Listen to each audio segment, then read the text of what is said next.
10일 오늘은 자살 예방의 날입니다. 코로나 2년차를 맞이하는 자살 예방의 날, 사실 마음이 무겁습니다. 오늘은 자살에 대한 이야기 나눠보려고 하는데요. 그중에서도 과로 자살에 대한 이야기를 좀 나눠보려고 합니다. 과로는 너무 낯익죠. 하지만 과로 자살은 낯선 개념이실 텐데요. 과로사 그리고 과로 자살 사건에 부딪힌 가족, 동료, 친구를 위한 안내서 그리고 우리가 남았다를 쓰신 두 분을 모셨습니다. 먼저 강민정 유가족 모임 운영자 나오셨어요. 어서 오세요. 안녕하세요. 반갑습니다. 그리고 손승주 변호사이자 공인노무사님 나오셨어요. 어서 오세요, 변호사님. 안녕하세요. 반갑습니다. 자, 이 두 분과 함께 오늘 과로사, 과로 자살에 대한 이야기 나눠볼 텐데 이 방송 들으시면서 여러분들 궁금하신 상황, 질문 있으시면 샵 0945 우물정 0945로 문자 보내주시기를 바랍니다.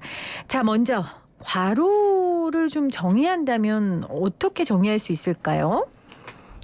일단은 과로는 그 문헌 그대로 이제 육체적, 정신적으로 이제 과도한 노동을 한 건 말한 걸 텐데요. 네. 이제 그거는 이제 법적으로 이제 접근해 보면은 업무와 관련해서 뇌혈관 질환이나 심장 질환 이런 걸로 인해서 이제 과로사까지 표현하면 이제 사망한 경우일 되고요. 그렇죠. 예, 그 다음에 사망하지 않았다면은 그거를 이제 과로로 판단하겠죠. 예, 업무와 관련하여 판단하는 방식은요, 이제 24시간 이내에 판단하는 방식하고 그다음 일주를 관탄해서 판단하는 방식하고 노동 시간을요? 네. 아니요. 노동 시간뿐만 아니라 네. 판단하는 방식을 24시간 관찰해서 판단하는 방식, 일주간 관찰해서 판단하는 방식, 그다음에 3개월 관찰해서 판단하는 방식 이렇게 나눠져 있는데 구체적인 부분은 지금 다 설명하기는 쉽지 않을 것 같습니다. 그러니까 24시간, 일주일, 세 달 이렇게 기간을 정하고 그 안에 노동 시간도 있을 테고 업무의 적절성도 있을 거고 괴롭힘의 정도도 있을 거고 많은 것들이 있겠죠. 네네. 국제노동기구에서 이렇게 정의했던데요. 좋은 노동 시간이란 일하는 사람이 건강해야 하고 가족 친화적이어야 하며 성별 연령 등을 증진해야 하고 기업의 생산성을 높여야 하며 노동자가 자신의 노동 시간을 선택하고 영향력을 가져야 한다. 지금 국제노동기구는 이렇게 정의하고 있는데 보통 우린 이렇게 못하니까요.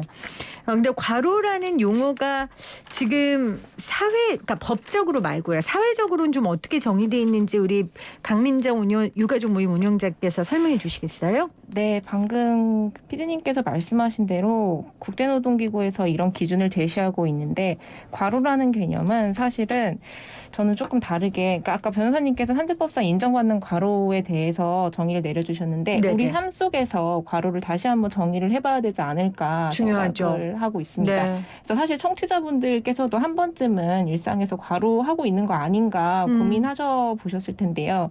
우리 모두에게 동등하게 주어진 24시간을 사실 어떻게 보내느냐를 저희는 라이프 스타일이라고 부릅니다. 네. 근데 이 24시간을 크게는 4개로 분류해 볼 수 있어요. 하나는 수면이나 식사 같이 우리 생존을 위해서 필수 불가결한 시간을 생활 시간이라고 하고요.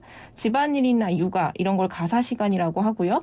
그리고 한 인간으로서 자유롭게 취미 여가 생활이나 정치 사회 생활을 할 수 있는 자유 시간, 그리고 노동 제공 의무가 주어진 일 관련 시간 이렇게 4가지로 구분해 볼 수 있는데 네. 한 사람의 신체적, 정신적 건강한 삶은 자유 시간의 양과 질에 의해 좌우된다고 볼 수 있습니다. 아하. 그래서 이 자유 시간의 확보 여부는 사실 생존을 위해 더 이상 줄일 수 없는 생활 시간을 빼면 우리 24시간 중에 가장 많이 시간을 점유하고 있는 게 일 관련 시간인 거거든요. 그렇죠. 그래서 이 일 관련 시간을 줄이지 못할 뿐더러 감당할 수 없을 만큼 늘어나는데도 오히려 스스로 그대로 받아들여지는 라이프 스타일을 바로 과로라고 정의하고 싶습니다. 꼭 시간이 아니더라도 네. 자유시간에도 업무 관련된 걸로 머릿속에 가득하다면 맞습니다. 그건 자유시간이 아닌 거죠. 네. 맞습니다. 저랑 함께 살고 있는 한 사람이 떠오릅니다.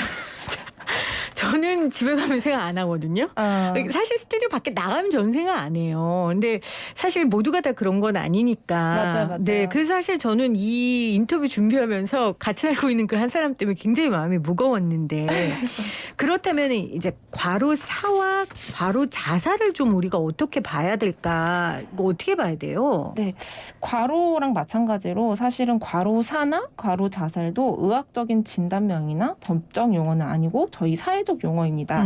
그래서 통상 업무와 관련된 자살 또는 업무로 인한 자살을 과로자살이라고 부르고요. 네. 업무로 인한 뇌심혈관 질환으로 인한 사망을 과로사라고 부르고 있습니다. 그러니까 일을 많이 하시다가 뭐 급성 심근경색으로 돌아가셨어도 이 급성 심근경색의 원인이 과로임을 밝혀서 과로사로 산재 승인을 받으실 수 있는 거고요.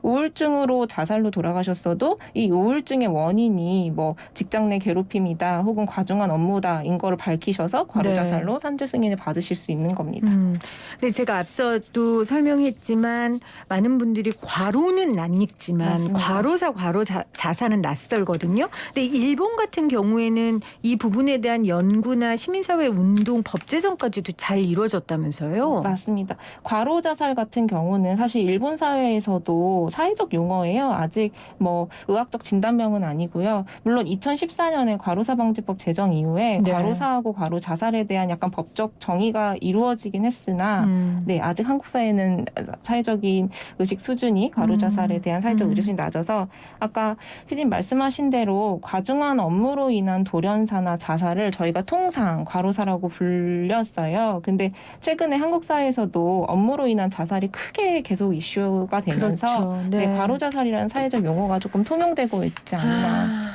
사실은 그 택배 하시는 우리 택배 배달원들 그분들 관련된 죽음이 굉장히 많았잖아요. 그래서 이 과로사에 대한 이야기들이 지금 많이 나오고 있는데 그렇다면 과로로 인한 죽음을 저희가 통계적으로 봤을 때 어떻습니까? 이게 어떤 원인이 가장 클까요?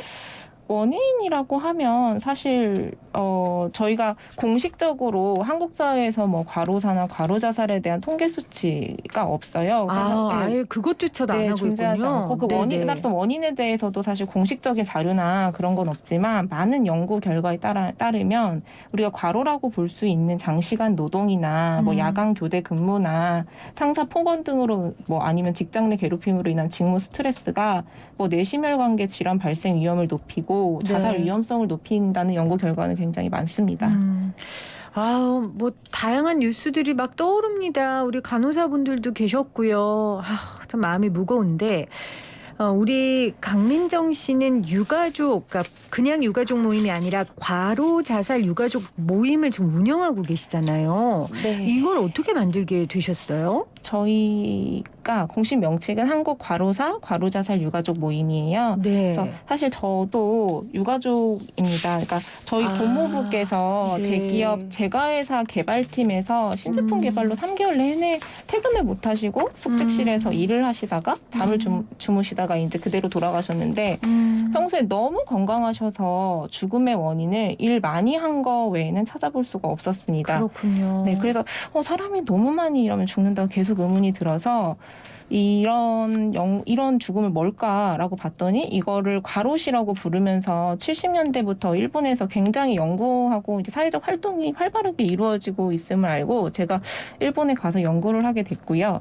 그 본인이 유가족인데 네, 이 부분에 대해 관심 갖게 됐고 그 관심으로 끝낸 게 아니라 일본에 가서 연구자로 활동하게 네, 되신 맞습니다. 거군요. 학위 공부를 하면서 과로 죽음에 대해서 연구를 시작했고요. 그래서 일본 같은 경우는 과로 죽음에 대한 사회적 지원 시스템이 굉장히 잘 돼 있었어요. 네. 그래서 여기서 사회 지원 시스템이 과로 죽음을 위한 사전 예방이나 사후 시스템이 시민사회가 전체가 연계가 돼서 잘 이루어지더라고요. 네. 그래서 그 시스템 내부에 들어가서 대체 이 사회 시스템이 어떻게 왜 이렇게 잘 되고 있을까라고 보니 약 300명 정도로 구성된 유가족 모임이 있었습니다. 그 시스템을 만드는데 가장 큰 도움을 주고 목소리를 낸 게 맞습니다. 유가족 모임이었군요. 네, 네. 와, 그 과로 죽음은 사실 피해자가 고인이 되고 난 이유기 때문에 그렇죠. 네, 유가족의 뭐 추가적인 보상 요구나 문제 제기 없으면 사실 수면 아래로 될 수밖에 없는데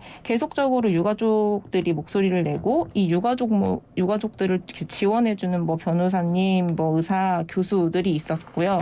이 함께 이제 연계를 해서 다 같이 그 과로 죽음은 개인 뭐 나약한 개인의 문제가 아니라 음. 사회적인 문제다라고 계속 의제화하고 있었습니다. 아, 그랬군요. 네. 제가 이 주신 책 그리고 우리가 남았다를 잘 읽었는데 거기에 네. 이런 말이 있더라고요. 과로사, 과로자살 사건 이후 남겨진 사람들은 공통으로 자책한다. 일이 너무 힘들었던 건 아닌지, 그만두라고 먼저 말했어야 했던 건 아닌지, 과로 죽음을 맞지 못했다는 죄책감에 괴로워한다.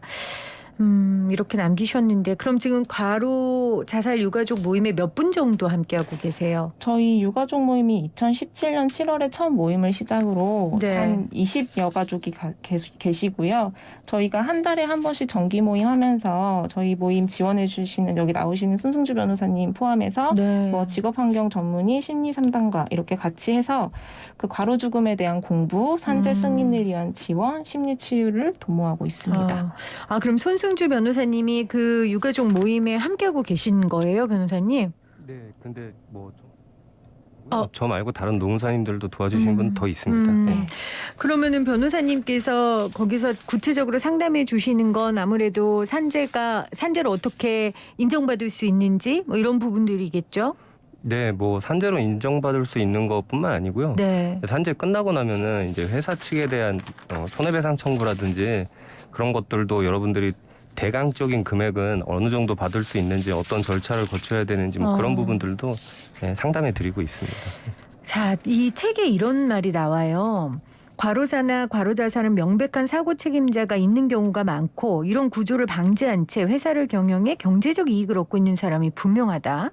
그러니 회사가 사과를 하고 그 죽음이 과로사, 과로자살임을 인정하는 것에서 온전한 회복과 애도가 시작될 수 있다.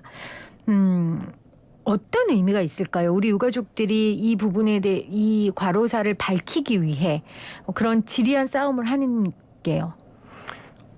일단 뭐 과로 자살이든 과로사든 어쨌든 그 집의 생계를 책임지는 사람이 이제 사망한 거지 않습니까? 그렇죠. 그러면은 어쨌든 남겨진 가족들이 있잖아요. 이거를 아주 쉽게 설명하면 남겨진 가족들이 살아야 되는데 남겨진 가족들이 살려면 결국에는 금전적인 문제가 해결이 돼야 되는 거고 결국에는 그 금전적인 문제를 해결하는 그런 거라고 볼 수 있겠죠. 결국에 이제 뭐 산재를 인정받는다라든지 그게 네. 일단은 심리적인 치유가 될 수도 있겠지만 일단 생계가 해결이 돼야 되는 부분이기 때문에 네, 그러니까 물론 변호사님 이제 금전적인 문제가 중요하죠. 저도 네네. 가장 중요한 부분 중에 하나라고 생각합니다. 하지만 제가 요 한 구절 더 읽어볼게요. 아빠가 힘들게 일하다 떠난 사건을 아무 의미 없이 흘려보내기 싫었다. 열심히 일하다 돌아가신 아빠의 삶의 흔적을 인정받고 싶었다. 하지만 그 과정은 쉽지 않았다. 그런데도 내가 용기를 낸 건 아빠의 명예회복을 위해서다. 아빠의 죽음을 과로사로 인정하는 건 우리 가족에게 그런 의미였다. 민정 씨 어때요? 물론 당연히 앞으로 가족이 살아가야 되는 현실적인 문제 해결을 위해 산재 신청해야 되고요. 또 어떤 의미가 있습니까?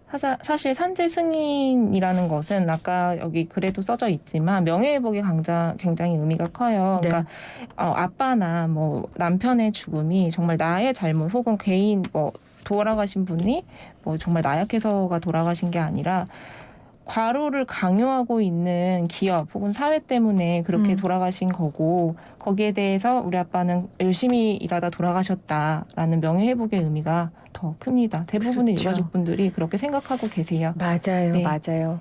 또 이제 옆에서 도와주는 전문가 입장에서는 또 이 부분이 해결이 돼야 남은 분들이 살아나가니까 맞습니다. 얼마나 안타까운 마음으로 도와주시겠어요. 자, 그러면 변호사님, 만약 제 가족이 제 친구가 혹은 제 동료가 과로사로 인해 사망을 한 것 같아요. 그런 느낌이 들어요. 그럼 이제 어떻게 해야 됩니까? 맨 처음. 일단은 맨 처음 어떻게 해야 될지를 알려면은 일단 네네. 기본적으로 과로사 인정 기준을 약간은 알아야죠. 그래야 그럼요. 뭘 준비를 할지 알 수 네네네. 있지 않습니까? 네. 근데 이제 기본적으로 이제 아까 전에 제가 24시간 일주일 그다음에 3개월 기준으로 판단하는 방식이 있다라고 했는데 일단은 3개월 기준으로 판단하는 방식은 기본적으로 근로시간의 길이에요. 그러면은 이제 근로시간의 길이에 대한 체증이 필요하거든요. 그냥 많이 일했다 말로만 해서 믿게 하기는 어렵지 않습니까? 그렇죠. 그렇다면은 일단 뭐 예를 들어서 하이패스라든지 교통카드라든지 아니면은 뭐 카카오톡이라든지 뭐 예를 들어서 자기 배우자한테 여보 나 출근했어 뭐 이런 식으로 보낼 수도 있지 않습니까? 그런 것들이 기본적으로 출퇴근 시간 뭐 회사가 예를 들어서 출퇴근 카드가 있다면은 그런 것들도 일단은 길이를 증명할 수 있는 방식이고 네. 그다음에 이제 60시간 이하인 경우에도 그 다른 가족 요인들이 있을 수 있거든요. 예를 들어서 업무가 과하다든지 아니면 출장이 잦다든지 아니면 교대제 근로라든지 등등등 여러 가지 요인으로 길이가 짧아도 인정받는 경우가 있어요. 그런데 그렇죠. 그런 것들도 결국에는 다 증거가 있어야 되지 않습니까? 네. 그러니까 그런 것들은 이제 동료들 도움을 통해서 출장이 얼마나 많았다면 어떤 출장이 많았는지 진술을 얻든지 아니면은 출장을 보낸 뭔가 지시서 같은 게 있으면 지시서를 찾던지 아니면 등등등 결국엔 증거 싸움이거든요. 아. 그래서 일단은 디테일한 절차 같은 경우는 전문가한테 맡기라고 하더라도 결국에는 증거는 주변인들이 어느 정도 찾아줘야 되거든요. 네. 예, 그래서 결국에는 증거를 찾는 거를 가장 최우선 해야 될 것 같습니다. 근무 시간의 길이 가장 네네. 기본적이고요. 그다음에 근무 시간의 길이가 짧더라도 업무의 강도라든지 네네. 환경이라든지 이런 부분이 중요하다. 근데 제가 얘기를 들으면서 걱정되는 건 이 증언들을 그 회사를 지금 다니고 있는 동료들한테 받아야 되잖아요. 그분들은 또 그게 밥벌이고 소속된 회사인데 쉽지 않을 것 같다는 생각이 들어요. 예, 사실 그 분들이 그런 걸 도와줌으로 인해서 피해를 입게 되는 경우도 사실 현실에서 그렇죠. 분명히 존재하고 저도 겪어봤거든요. 그렇기 때문에 이게 더더욱 이 체증하기가 굉장히 힘든 부분이고, 그래서 사실 그런 걸로 인해서 피해를 받은 분들은 사실 또 다퉈야 되는, 그래서 분쟁을 하나 해결하기 위해서 또 다른 분쟁이 또 발생하는 그런 현상이 발생하는데, 그래요. 정말 이게 안타까운 연쇄 그렇죠. 현상입니다. 그래서 이 책에도 사회와 제도는 그렇게 친절하지 않다. 예. 많은 가족이 그러했듯 그래도 용기를 내서 절차와 산재 인정 절차를 좀 차근히 준비하길 바란다. 이 과정에서 겪는 정신적 육체적 피로가 고인을 향한 배신감과 원망 또 자신이 처한 상황에 대한 한탄과 자책을 심화할 수 있지만 놀라지 말고 자신의 마음 상태를 주변 사람들에게 솔직히 말하며 도움을 요청해야 한다. 이렇게 써 있습니다. 민정 씨 어때요? 우리 유족들 이 과정 하면서 가장 힘들어하는 게 어떤 마음일까요? 맨 처음에는 사실 제가 한 유가족분이 했던 말씀이 생각이 나는데요. 만약에 회사가 장례식장에서 사과를 했다면 산재를 신청하지 않았을 거라고 하셨어요. 그 네. 이유는 남편이 이 회사가 처음 설립됐을 때부터 시작했고 굉장히 회사를 좋아했던 사람이었기 때문에 라고 하셨는데 회사에서의 배신감 뭐 그런 것들을 가장 힘들어 하시고요. 그리고 말씀하셨듯이 산재 제도에 대해서 어디 하나 친절하게 안내가 되어 있는 곳이 없어요. 그렇죠. 그래서 정말 어디서부터 어떻게 시작해야 되는지 정말 어디 인터넷에서 사실 검색부터 시작하시는 거거든요. 그러면 엄청나게 무수히 많은 전문가들이 뜹니다. 그럼 그 전문가들에게 연락하는 게 맞는지 연락하면 어떻게 시작이 되는 건지 굉장히 답답해 하세요. 그렇죠. 네, 그래서 대부분 그래서 제가 만든 게 유가족 모임이고요. 유가족 모임에는 사실 먼저 이 일을 겪으신 분들이 어떻게 했는지에 대해서 유가족의 입장에서 설명을 해줄 수 있기 때문에 네, 같이 서로 이야기 나누는 시간이 중요하다고 생각합니다. 지금 7536님은 이런 상황이 있을 때 어디를 먼저 찾아가야 되냐고. 네. 지금 이렇게 하셨는데 어떻게 우리 변호사님 좀 대답해 주시겠어요? 어디를 먼저 찾아가야 됩니까? 이렇게 되면 뭐 변호사 사무실을 찾아가야 됩니까? 노무사님을 찾아야 됩니까? 아니면 뭐 산업공단을 찾아가야 됩니까? 어떻게 해야 됩니까? 이런 상황이라면은 뭐 예를 들어서 과로사가 의심되는 상황 말씀하시는 그렇죠. 네, 유족들 입장에서요. 일단은 기본적으로 이제 과로사가 의심된다라고 하면은 결국에는 상담을 받아보시는 게 제일 정확할 것 같아요. 그리고 이 과로사 인지에 대한 일단 그러니까 결국에는 업무상 재해를 인정받고 그렇죠. 싶은 걸 텐데 1차적인 판단권은 근로복지공단한테 있는 거고 네. 최종적인 판단 권한은 법원에 있는 거거든요. 근데 일단은 그게 이제 경험이 누적돼 있는 사람이 어느 정도 상담이 가능할 거 아닙니까? 네. 그렇기 때문에 결국에는 본인이 판단하시는 것보다 상담을 해보시는 게 좋지 찾는 게. 않을까. 예. 근데 이런 생각이 들어요. 보통 과로사로 돌아가시는 분들 보면 갑자기 돌아가시잖아요. 그러면 막 장례 치르느라 정신 없는데 그 사이에 뭐 준비해야 될 자료가 있어요. 예를 들어 뭐 부검을 한다든지 제가 잘 모르지만 뭐 그런 자료가 있습니까?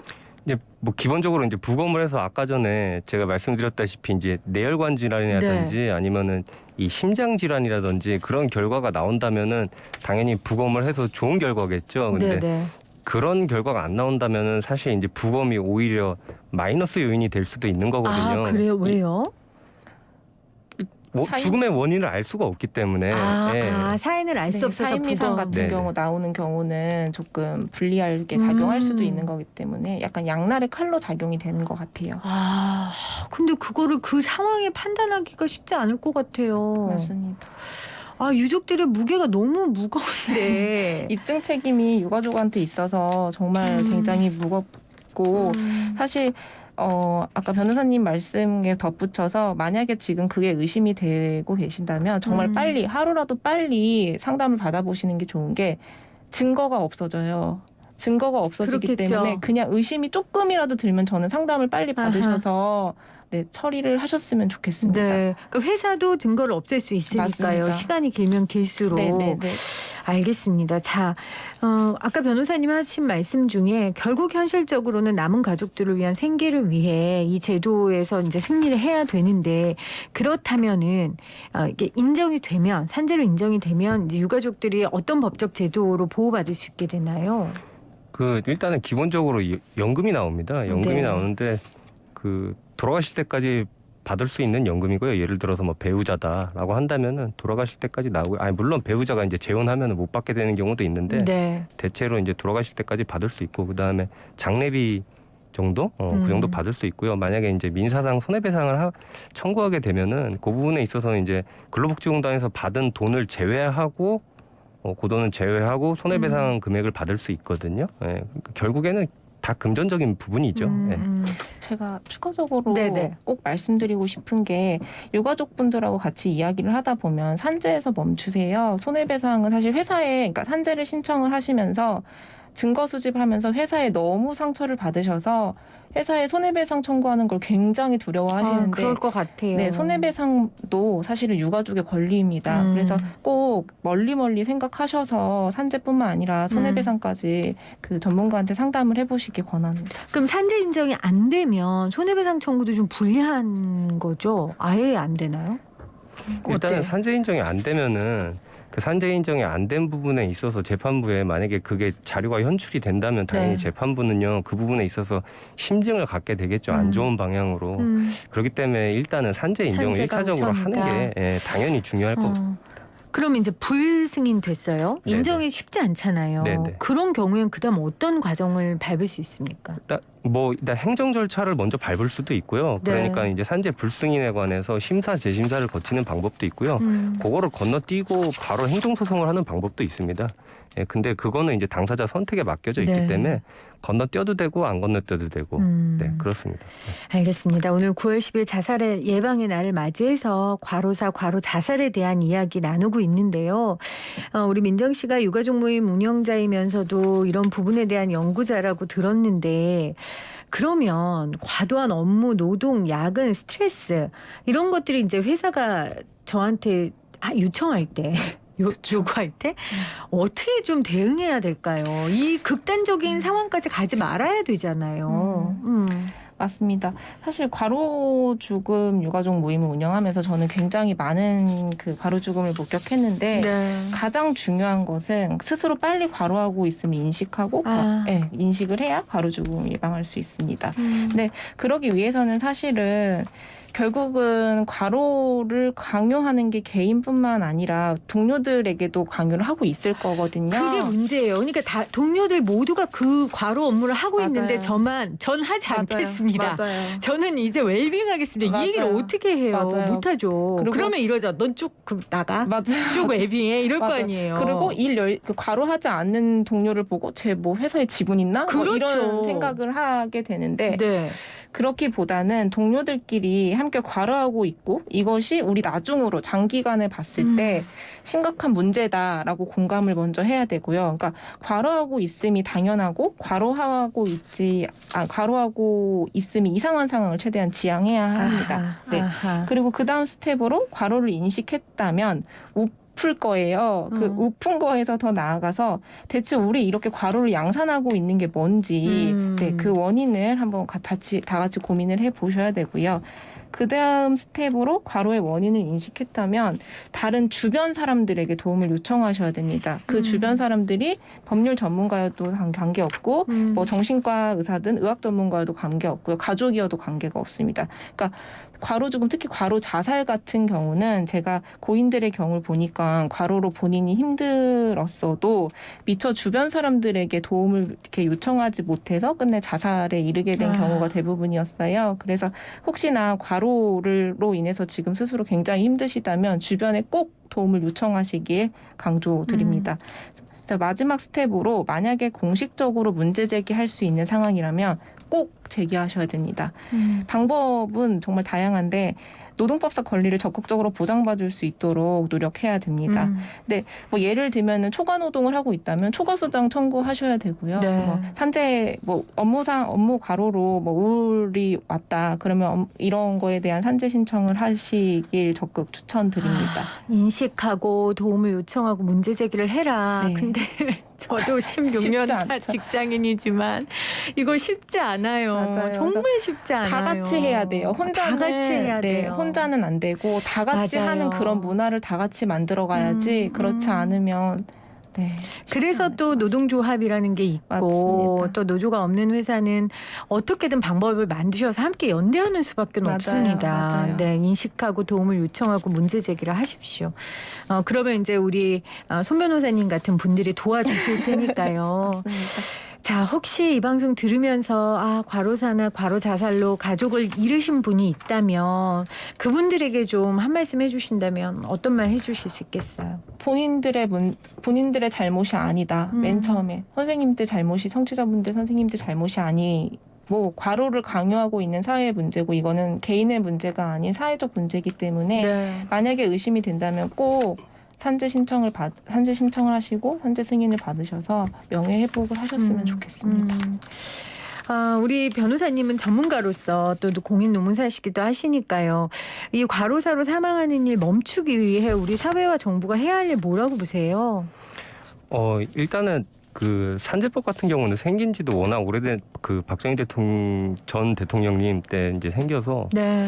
굉장히 오래됐는데 이게 굉장히 좋아지고 있어요. 실제로 굉장히 좋아지고 있고 점점 구체화되고 있고 아주 훌륭해지고 있는데 분명한 거는 앞으로도 더 좋아질 거거든요. 예, 그래서 정부는 그런 노력을 하고 있는 것 같고 제가 생각할 때는 일단 기본적으로 이 노동이라는 건 대부분 이제 사기업에서 이루어지는 건데 그렇죠. 제가 볼 때 이제 사회가 바뀌어야 된다라고 생각하는 게 이제 그 회사의 경영진들이 사람을 바라볼 때 이게 그러니까 하나의 이제 도구로 그렇죠. 생각하느냐 아니면은 내 가족처럼 생각하느냐가 굉장히 중요한 것 같고 그 다음에 일단은 회사가 이제 잘 되려면은 결국에는 장기적으로 지속 가능해야 되지 않습니까? 그럼요. 그럼 장기적으로 지속할 때 자기가 하는 그런 경영 방법이 맞는 건지 자기 앞에서 자기한테 훌륭한 모습을 보이고 있는 예를 들어서 관리자가 있다면은 이 관리자가 내 앞에서만 잘하고 자기 부하 직원들을 쥐어짜고 있는 건 아닌지도 한번 살펴봐야 됩니다. 네네. 네.